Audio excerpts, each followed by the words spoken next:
Hola, ¿cómo están? Seguimos otra media hora más. El verdadero perdón de nuestros enemigos. Segunda parte. Cuando estamos hablando del verdadero perdón de nuestros enemigos, no quiere decir que el enemigo tuyo va a vivir bajo tu techo. No quiere decir que el enemigo tuyo va a ser amigo tuyo. Si te habla y te da la palabra, pues adelante, pero no vas a volver a confiar en esa persona. No vas a volver a confiar en esa persona. ¿Sabes? Nosotros tenemos que hacer, por ejemplo, cuando alguien está en la cárcel y llegan los religiosos y le dicen, sí, estás en la cárcel porque tú cometiste un pecado, tú te alejaste de Dios, ya no ibas a la iglesia, por eso estás en la cárcel y te pasó esto y esto. No, eso no es así. Porque tú no sabes el plan que tiene Dios con esa persona. Y tú no sabes cómo Dios lo va a usar. Y tú no sabes los procesos que tiene que pasar esa persona, por lo cual está en ese lugar. Y me gusta esa palabra que está en Deuteronomio. Está en Deuteronomio 8, en el versículo 2 dice, y te acordarás de todo el camino, le dijo, estaba hablando Moisés, y te acordarás de todo el camino por donde te he traído, Jehová tu Dios, estos 40 años en el desierto, para afligirte, para probarte, para saber lo que había en tu corazón, si habías de guardar o no sus mandamientos. ¿Sabes? Estaba hablando de cómo Dios probó al pueblo de Israel llevándolo 40 años por el desierto. Y muchas veces cometemos los errores de decir, y eso es cierto, pero lo decimos así. Sí, por rebeldes, porque no hicieron caso. 40 años anduvieron en el desierto. ¿Y nosotros cuántos años llevamos en el desierto? Pregunta. ¿Cuántos años te has tirado en ese desierto porque no sales de los mismos ciclos en que estás atorado? Los mismos problemas de siempre, el mismo problema de siempre, el mismo que tienes con tu marido y nunca se soluciona. Tu hijo sigue en la rebeldía y nunca se soluciona. Y entonces, si no se solucionan tus problemas, tienes que hacer algo diferente entonces. Algo estás haciendo mal. Porque el problema es de nosotros, no es de Dios. Porque le dijo, y te acordarás de todo el camino por donde te he traído, Jehová tu Dios. Estos 40 años, le dijo, para afligirte, para probarte, para saber qué había en tu corazón. Muchas veces nos atrevemos a juzgar. Una persona, por ejemplo, que va a la cárcel y decimos, fue a la cárcel porque él no buscó de Dios. Él no iba a la iglesia, él no se congregaba todos los días y nos atrevemos a hablar así. Cuando no sabes, dice que Dios llevó el pueblo de Israel por el desierto para probar su corazón. Para afligirte, le dijo, para probarte, para saber lo que había en tu corazón. Porque es ahí donde está el problema, es ahí donde está la dificultad, es ahí donde demuestras si eres bueno o eres malo. Por eso te prueban y los prueban a toditos. Pasamos por ese desierto. No hay ninguna persona en la tierra que no pase por ese desierto para llegar a la tierra prometida. Y no un hijo de Dios que dice que es un hijo de Dios y no pasa por un desierto, pues no te he dicho que no lo eres entonces. Porque todos somos probados, porque está escrito. Y porque le dijo, el pueblo de Israel fue al desierto para afligirlo, para probarlo, para saber lo que había en su corazón, si había de guardar o no sus mandamientos, dice en Deuteronomio 8:2. Porque cuando vas a la cárcel, Dios sabe si sales amargado o sales cambiado para ser otra persona diferente y decir, no, realmente yo fui porque yo desobedecí en tal lugar y reconoces tus errores. Es allí donde está la diferencia entre el bueno y el malo.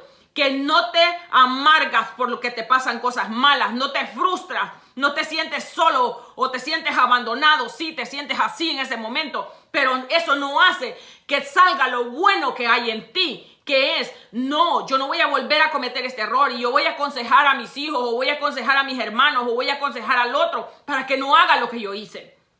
Eso es ser bueno. Entonces sacas el área buena, pero si sacas el área mala y sigues con las mismas amistades y sigues haciendo lo incorrecto y no quieres cambiar, eso es sacar el área mala. Entonces, cuando tú estás en el problema, es cuando Dios define si tú eres bueno o tú eres malo, porque es allí donde se define quién eres realmente.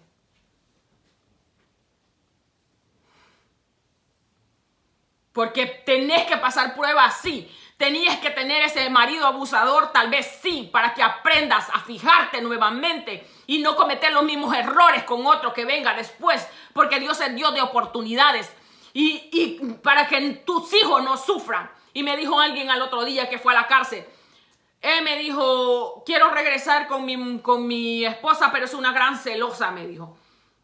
Y solo pasamos pleito y pleito. ¿Y por qué quieres regresar? Le dije yo. Y dijo, porque quiero que mi hija crezca con un padre, porque tienen una hija. Y yo le dije, pero ¿no sería más terrible que amargar a Marqués o que marque a su hija en un ambiente tóxico, dañino, lleno de problemas, de pleitos, de celos, de contiendas, de inseguridades? ¿Cómo lo tienes? Ay, sí, yo por mis hijos aguanto. Mentiras.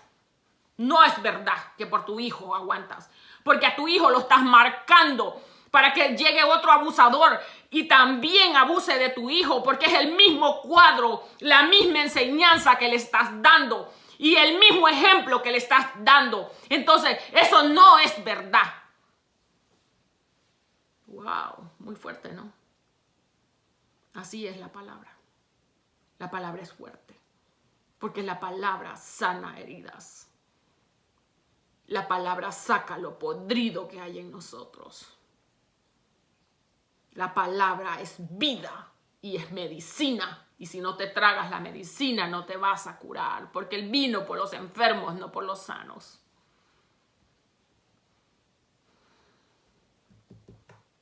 Entonces, esa persona dice, y le dije yo, no. Porque más daño le estás haciendo a tu hija. Porque imagínate qué va a creer de ustedes. Va a ser una loca, retorcida, demente, igual que los padres. Porque los padres le están enseñando que hay que darse duro, que hay que jalarse los moños, que hay que pelear, hay que gritar, hay que controlar. Y que mira, dame el teléfono. Y que esa no es vida. Es que allí es donde te tienes que rebelar. Y decir, no, yo no voy a cambiar. Yo voy a cambiar. Yo no voy a cambiar de esta forma, peleando o creyendo que es la forma correcta, en la que yo creo. No, es la que la palabra me está diciendo, que a paz me llamó.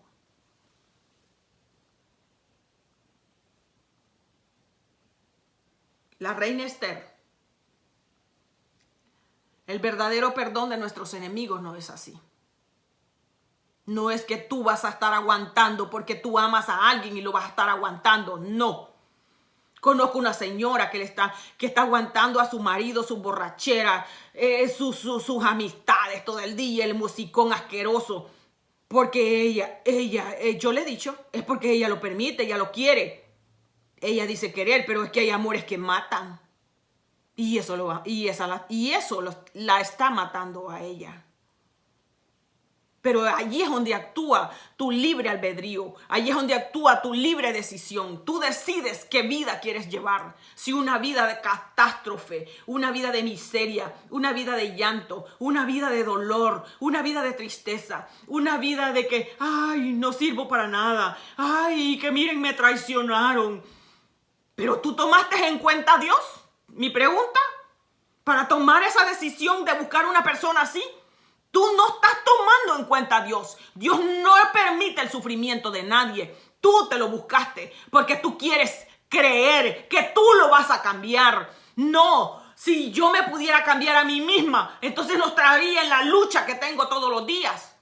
No, yo no me puedo cambiar a mí misma. Es mi Padre el que me va a cambiar a mí. Y es mi Padre el que cambia a los seres humanos. No es un humano cambiando a otro humano. No, no puedes cambiar.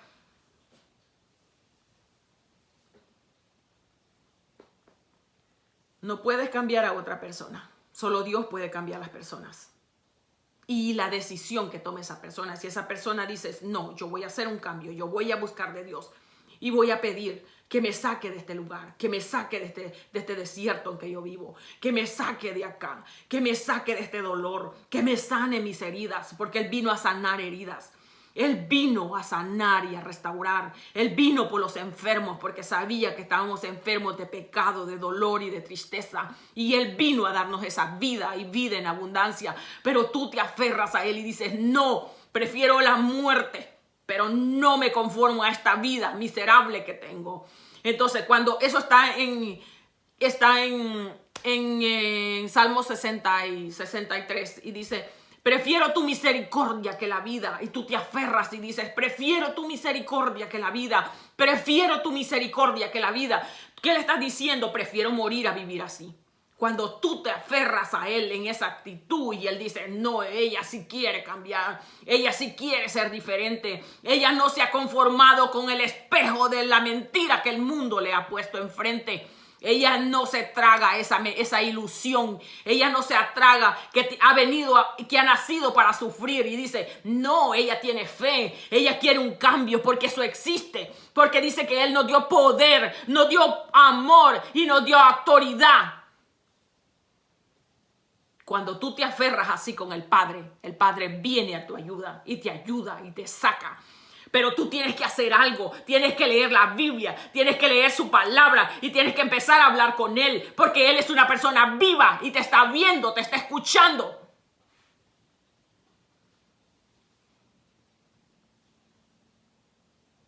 Y te voy a poner un ejemplo muy fuerte que escuché.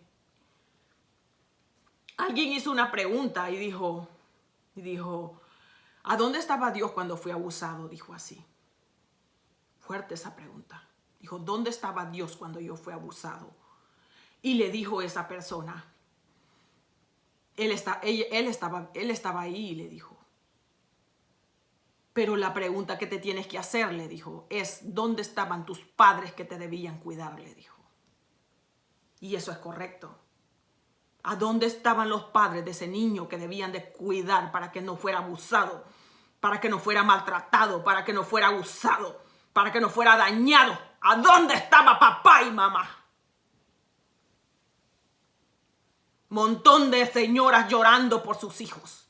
Pero pregunto, ¿a dónde está el cuidado que le estás dando? ¿Cuál es el ejemplo que le estás dando? Tus hijos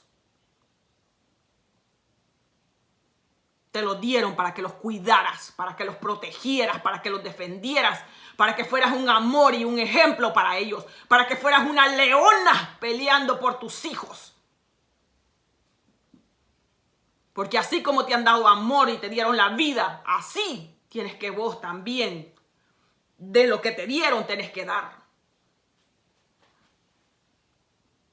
El verdadero perdón de nuestros enemigos no es dejarte pisotear y ultrajar y estar que te insulte. Y tú, ahí lo tienes. Tu hijo malcriado. No. Mire, hijo, busque a dónde irse. Si usted no quiere las reglas de esta casa y usted no respeta, pues váyase.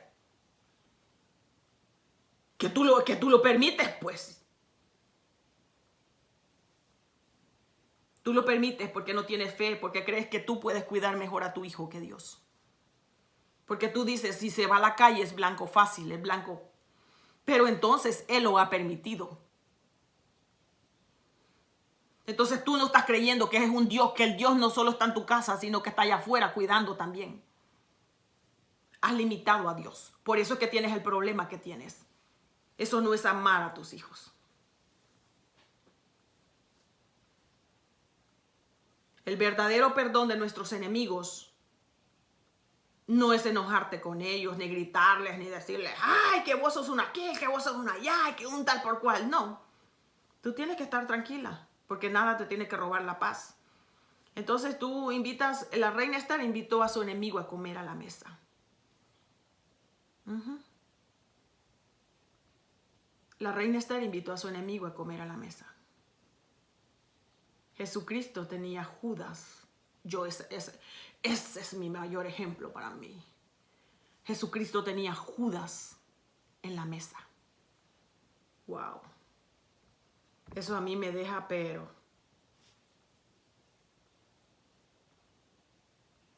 está Juan 18, se lo voy a leer en el 21, dice: ¿por qué me preguntas a mí? Pregúntale a los que han oído de lo que hablé. Y aquí esto está hablando, esto está hablando de cuando un soldado vino y abofeteó a Jesucristo cuando iba a ser crucificado.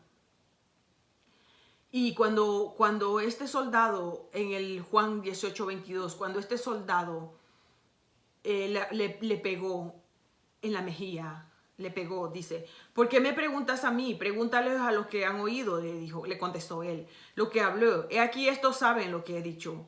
Cuando dijo esto, uno de los alguaciles que estaba cerca dio una bofetada a Jesús, diciendo: ¿así respondes al sumo sacerdote?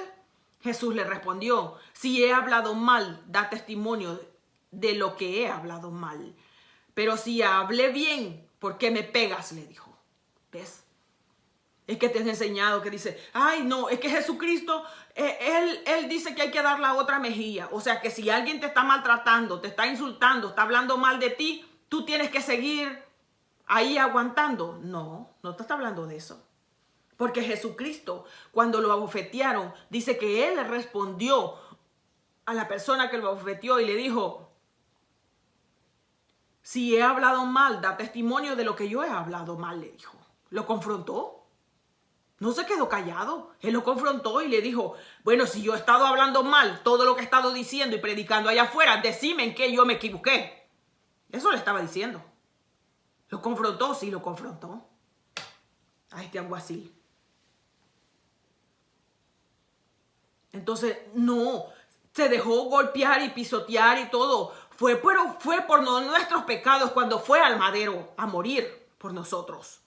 No fue cuando él se tenía que defender, él se defendía. Cuando dice que lo querían apedrear para matarlo, dice que él desapareció entre la multitud. ¿Por qué? Porque él prefería irse.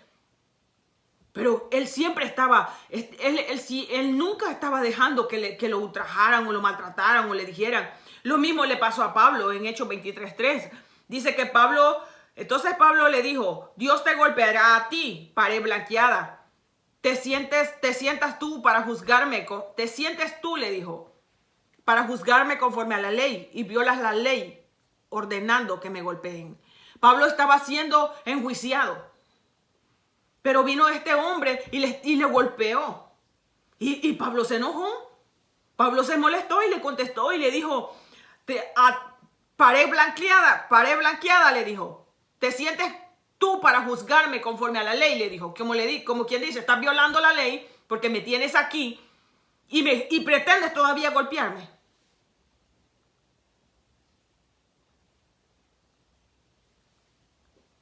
Porque nos han enseñado un evangelio equivocado. Que tienes que dejarte a todo. Que tienes que dejar que la vieja chambrosa que siempre te está apuñalando por la espalda y todavía llega a comer.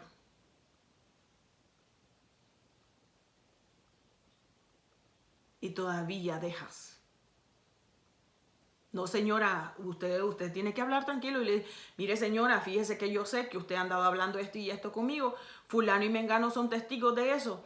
Así es que yo lo siento mucho, pero su amistad no me conviene a mí, porque usted está una señora muy, por no decirle, ¿verdad? Usted puede decirle: usted no estamos de acuerdo en lo que estamos decidiendo hacer. Así es que la estimo mucho, pero no podemos ser amigas, así. No podemos ser amigas. Y no podemos ser amigos. Lo mismo que un hombre que te maltrate o te engañe o te golpee. ¿Por qué? ¡Qué barbaridad! No podemos permitir semejante cosa. No lo podemos permitir. Nosotros tenemos un evangelio tan equivocado.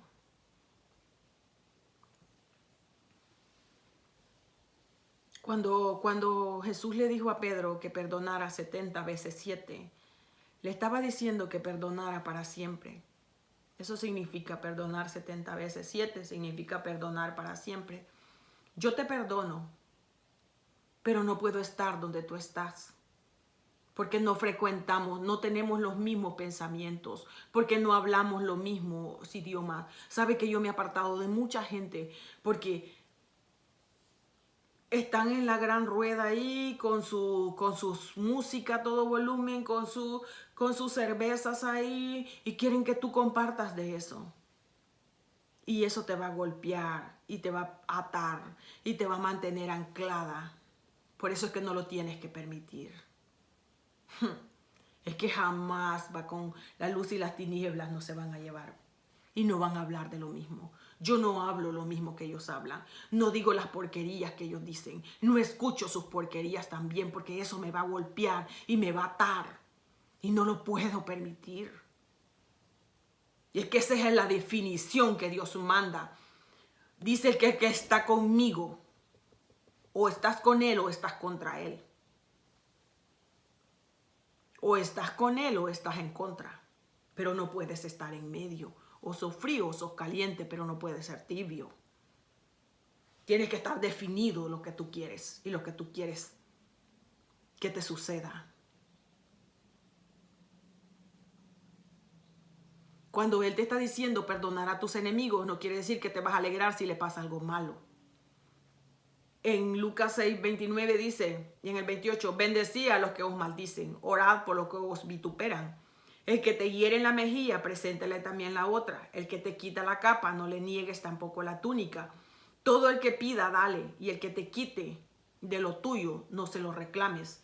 ¿Qué está hablando? ¿Que no vas a pelear porque te quitan algo? No, no pelees. ¿Qué está hablando? Está hablando de que tienes que perdonar a esa persona que quiere robarte. Si puedes, no te dejes robar, pero si él sabes que lo hace de una forma que tú no lo puedes evitar o ya te robó, entonces tú no te vas a vengar de esa persona, pero te voy a decir cómo lo vas a hacer si eres un hijo de Dios. No creas que te voy a decir como los otros cristianos, perdónelo hermano, perdónelo, créale. No, eso no es así. Cuando a ti te atacan y cuando tú lo haces de corazón algo y te roban, por ejemplo, o te piden algo prestado y no te pagan, y salen todavía hablando de ti, esas personas que te enfrentan y te acuchillan por detrás y te hablan mal, no, tú no te vengas, tú, hola, ¿cómo estás? Y eso es todo. Pero eso sí, que tú tienes respuesta.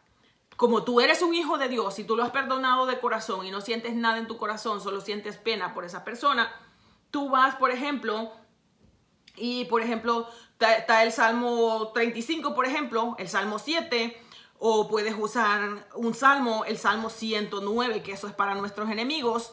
Entonces tú vas y oras, y tú oras al Padre y le dices, fulano me ha hecho daño, ha estado diciendo esto y esto de mí. Y tú empiezas, disputa, oh Elohim, con los que contra mí contienden, pelea contra los que me combaten, echa mano al escudo y al pavés, levántate en mi ayuda.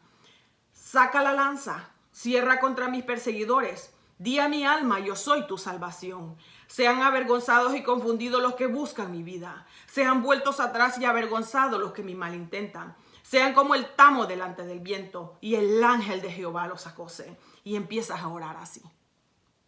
Así es que tienes que orar. Eso es orar por tus enemigos. Orar por tus enemigos es, tú vas y oras y le dices, Padre, sabes, Él me hizo eso y eso, pero yo lo perdono en mi corazón. Pero vienes tú y agarras una lanza. Y eso es el Salmo 109, por ejemplo. Es una lanza contra tus enemigos.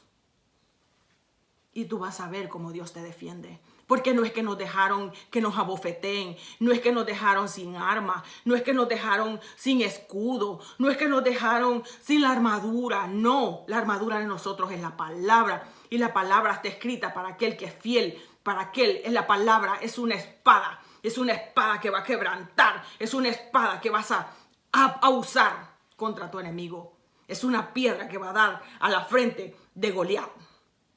Entonces, tú, por ejemplo, el Salmo 10, el Salmo 9, el Salmo 11 es para tus enemigos. El Salmo 11 es para tus enemigos. El Salmo 35, el 109, ya te lo dije, son salmos de guerra. Y tú vas a orar, pero vas a leer. Porque eso dice ahí, plegaria pidiendo ser librado de tus enemigos. ¿Ves? Plegaria pidiendo ser librado de tus enemigos, el Salmo 35. Y tú empiezas, porque sin causa escondieron para mí su red en un hoyo, sin causa cavaron un hoyo para mi alma. Véngale el quebrantamiento sin que lo sepa, y la red que él ha puesto y la red que él escondió lo prenda, con quebrantamiento caiga en ella. Entonces mi alma se alegrará en Jehová y se regocijará en su salvación. Así es orar por tus enemigos. No es que te vas a quedar callado, no es que te vas a quedar, no. Tú vas donde el Padre y le dices, Padre, defiéndeme. Pero tú le vas a decir con un corazón sincero, con un corazón tierno, con un corazón que no le deseas el mal. Y no te vas a alegrar si le pasa algo malo, no te vas a alegrar. Vas a tener pena, misericordia, compasión de él. ¿Por qué? Porque tantas veces le advirtieron que hiciera lo correcto y no lo hizo. Tantas veces que le dijeron y lo evangelizaron y le dijeron no hagas esto y no hizo caso. Entonces ahora que le viene lo que le va a venir, tú no te tienes que alegrar, pero tienes que orar de esa forma. Porque estás acostumbrado a que nos den duro y tú no dices nada. Y no es así. El verdadero perdón de nuestros enemigos. Lo dejo hasta ahí. Seguimos adelante. Que Dios te dé sabiduría para tomar las mejores decisiones y seguimos adelante. Amén.